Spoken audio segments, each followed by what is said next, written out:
Welcome to the Colorful Clipboard, where we discuss the building blocks of making dough in childcare. I'm Kate. And I'm Carrie.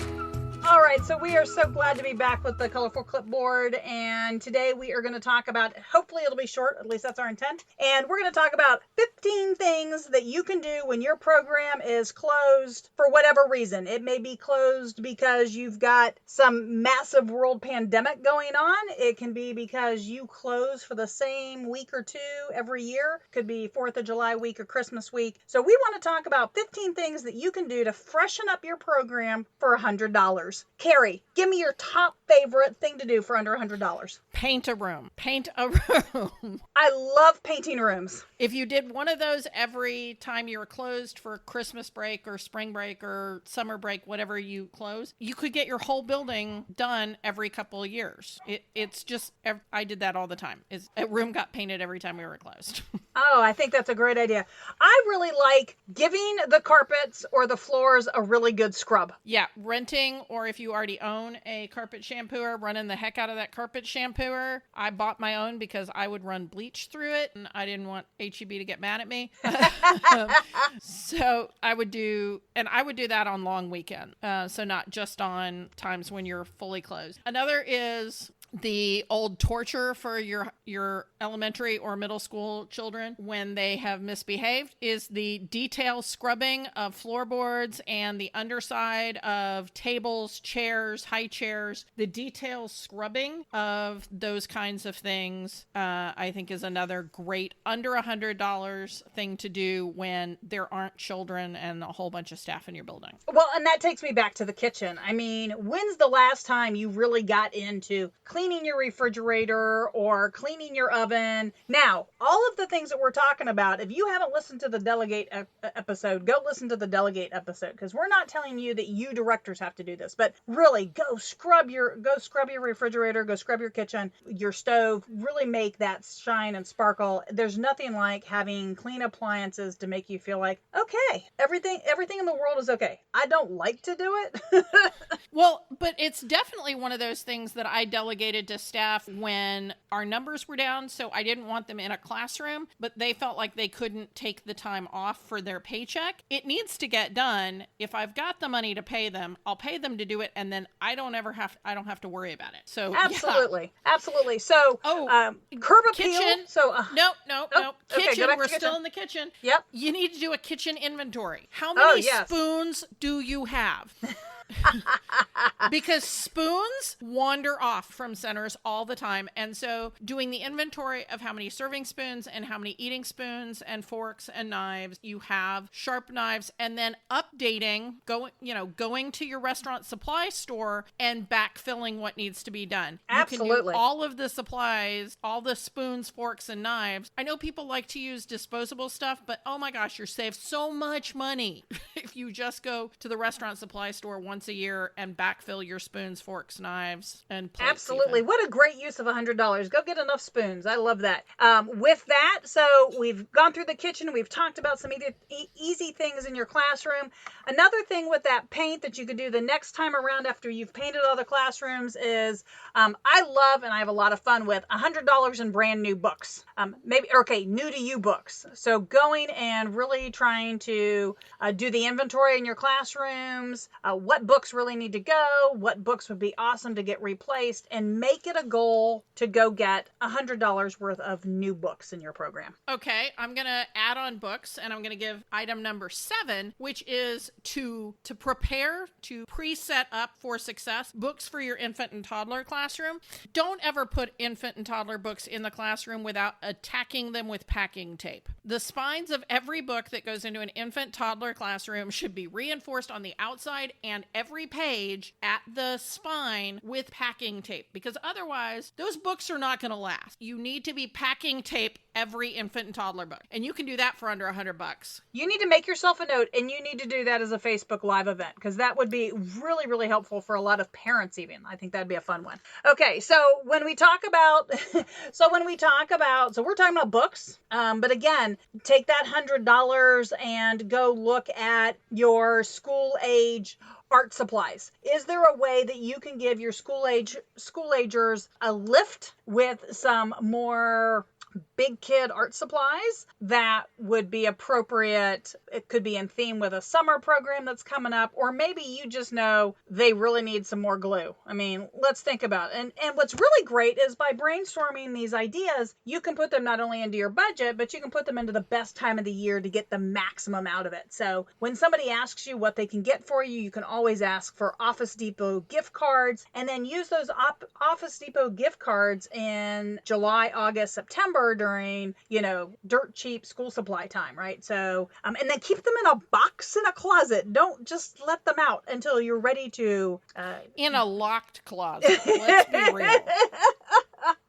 Absolutely. What number are we on, Carrie? That was number 8. So I've got 2 in my head right now. So number 9 is go buy and install locks for closets and drawers where stuff doesn't need to be accessed by kids or where stuff doesn't need to be accessed by your staff.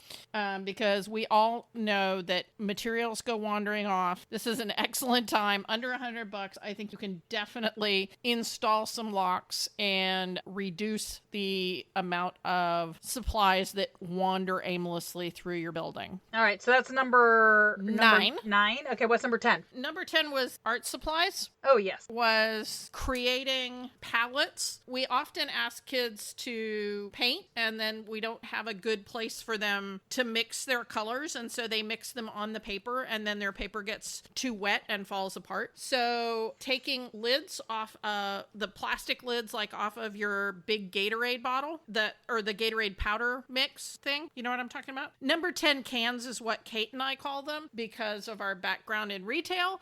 But large round cans like coffee cans or Country Gatorade Time lemonade. cans. Country Time lemonade. There you go. There's one. Everybody knows what that one looks like. And creating a supply of those so that they are palettes for your kids for when they paint. And if you have most of your kids do their painting standing up in an easel, you just cut a small hole using scissors or one of the large die cut circle things to punch out a circle so that they can put it on their thumb like real artists if they're painting at an easel. Absolutely. So even the great big ice cream jugs that have the plastic ice cream, the cheap ice cream that comes in a tote, or anyway, you know what I mean. So, okay, so that takes us through, is that number 10? That was number 10, but I would say 10 can be just making toys out of recycled material. And if you want, we could do it I don't know if we can do it as a podcast because you have to show how to do them, but yeah, but I think that would be Facebook Lives on that because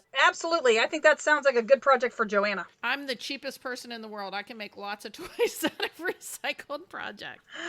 Oh, how fun. Okay, so I'm going to take us, still with having lots of fun, and I'm going to take us outside, and I'm going to have us spend $100 in 2 different places outside. One is on some sandpaper and paint to give your playground equipment a good cleaning up and spruce. And that'll be number 11. And number 12 is going to be buying, and this has to be one of my favorite projects ever, is color-coded outdoor toys per classroom in a laundry basket. So the toddlers get the blue toys and the 3-year-olds get the green toys and so forth. So that way, when people leave their toys on the playground, you know if that was the toddlers or the preschoolers or what classroom it was. And so each classroom has their own laundry basket full of toys that they bring out to the playground, and those can be buckets and balls and all kinds of stuff, and just have a lot of fun with it. But I think that both of those can be done under $100, and it would definitely make everybody happy and get excited. So that takes us up to 12. So Carrie, you have a lucky number 13. Oh, well, I was just going to say they have shovels in all kinds of different colors. They have buckets in all kinds of different colors. They have balls in all kinds of different colors. So you may start off with the laundry basket and 1 or 2 items that you have for all your different age groups, and then it just evolves over time, because some people have 8 or 9 classrooms, and so they might not be able to do all of it. Okay, so number 13, I'm gonna kind of go a little bit off of outside because this could be outside or inside, but I'm gonna say buying some plants for the children to take care of. Absolutely. I love indoor plants for this, and I'm a great big, seasonal plants for curb appeal, but absolutely, I love plants. Also having, a small raised bed. For $100, you can buy something called an earth box. And then the seasonal things that they can plant. I have one at my house, and right now it is growing squash and onions. And children can grow both of those things. And I love onions are easy. Yeah, and I love earth boxes, but I will tell everybody there's lots of cheap ways to make those out of just Rubbermaid containers. You can also find the ones that look like an earth box at Home Depot for $35. I saw them today. So, okay. So you could do that, and then there. you can do your soil and your earth box and the plants for under $100. And then the kids have a garden that they take care of. So this goes into your curriculum. It goes into your curb appeal. It's a great thing to hit on a tour. I see no downside other than I kill everything. But the fact that I kill the plants is completely immaterial, because what we're selling to the parents and what the kids are getting out of it is they have an opportunity to try to overcome my ability to kill things. Okay, so what's next? I guess that would be 14. So I think another thing to do for under $100 or right at $100 is bring in an outside trainer, and bring somebody in, whether they're an industry expert, like bringing in a pediatrician, bringing in a nurse. A lot of times you can get those for free, which is why I'm saying under $100 and a pediatrician because it's cross promotion. But if you're bringing in an outside trainer, usually you can get them for between $50 and $200 for the session. So if you're doing a 1 hour session, you can get the $200 person. Am I making sense? Anyway, spend $100 on having someone come in and talk to your staff about something that they're either not listening to you about, or about something that you all need to learn together. Well, what's really great about that is if you brought in somebody who can just be an expert and they're going to be donating their time, opening this up even to parents and then providing dinner. So you're still using your $100, but maybe you're buying $100 worth of pizza. So I want to take number 15, and I am going to take it in a way that really shouldn't surprise you at all. And I'm going to tell you that with your $100, you need to go buy some t-shirts for your staff. See, I told you she'd laugh. And I'm just talking about some sort of shirt for your staff. It can be polos or it can be a t-shirt, but it can be fun too, that they just all wear, and maybe it's the new Friday shirt. So have some fun. Understand that you should be getting at least 20 shirts for your $100, and if not, you need to find a new source. And we absolutely have loved doing 100 or 15 fun things for $100, because I actually got a couple others up my sleeve, and some of the others we've actually talked about in other podcasts. So if you haven't listened to our previous podcast, please do. We try to have some fun with it. Sometimes some of them are a little longer than others, but that's just who we are. So if you have other things that you think everybody needs to know that they can do for $100 or less, share those with us. Send those in. Put them on our Facebook page or Instagram or regular old snail mail. Or email. Oh, sorry. I meant regular old email.